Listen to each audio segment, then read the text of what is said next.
কবিতাৰ শিৰোনাম উৰ্মিলা সংবাদ। কবি তুষপ্ৰভা কলিতা। মই মাথো দুদিনৰ খেলাৰ পুতলা, ৰুদ্ধ মোৰ উদ্গত ক্ৰন্দন, স্তব্ধ হ'ল প্ৰাণৰ জোৱাৰ। বিস্ময়ত অবাক উৰ্মিলা, আলফুল শৈশৱৰ খেলাঘৰ এৰি থৈ কৈশোৰৰ স্বপ্ন ভৰা ৰাঙলী দিনত জীৱন দেৱতা বুলি চিনি পালোঁ যাক। জীৱনৰ তুংগ মুহূৰ্তত হেলা ৰঙে তেৱে মোক দিলে দলিয়াই। পুৰুষৰ আছে হেনো মহত্বৰ কৰ্তব্যৰ জগত বিশাল, আনহাতে নাৰীৰ আঁচনি চিৰকাল। যাক ভাল পোৱা একান্ত আপোন কৰি আচলত তাক বান্ধি থোৱা।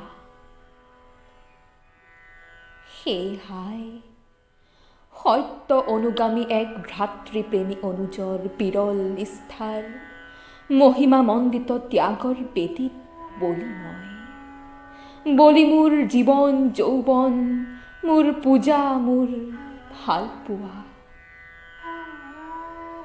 নিৰ্বাচিত ত্যাগৰ পথেৰে উভতি নোচোৱাকৈ তেওঁ গুচি গ'ল, চৰণত লাগি গ'ল নগৰীৰ প্ৰাণৰ নিৰ্যাস।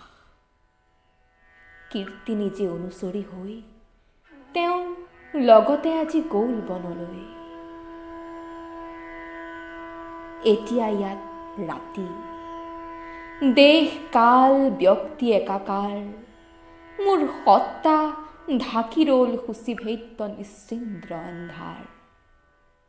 শেষ হ'ল সুখৰ কবুঞ্চ দিন, পৃথিৱীৰ সমস্ত শব্দই এতিয়া উত্তাপহীন।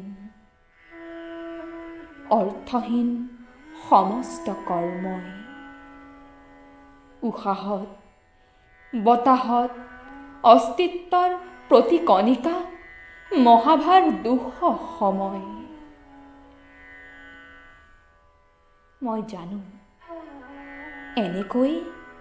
এনেকৈয়ে পাৰ হ'ব অনেক জনম। জীৱন এতিয়া মাথো বিবৰ্ণ বিস্বাদ এক মিছা জ্বালাতন। প্ৰতি মুহূৰ্তত ফুলা অমল পংকজ মোৰ মনতে শুকাব। অনুভৱ আবেগৰ অতুল বিভৱ যত হেলাতে হেৰাব। তেওঁ যেন মোৰ বাবে কোনো দূৰ নক্ষত্ৰৰ এধানি পোহৰ,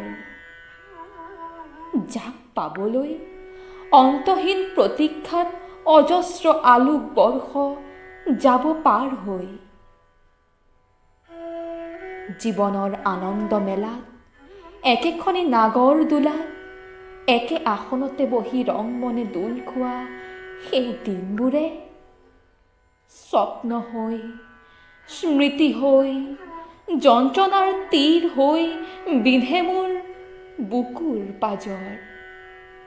মই যেন ৰুক্ষ এক ঊষৰ প্ৰান্তৰ, বৰ্ণহীন ভূৰ্জপত্ৰময় স্তব্ধ যাৰ জীৱন শিল্পীৰ তুলিকা হাতৰ।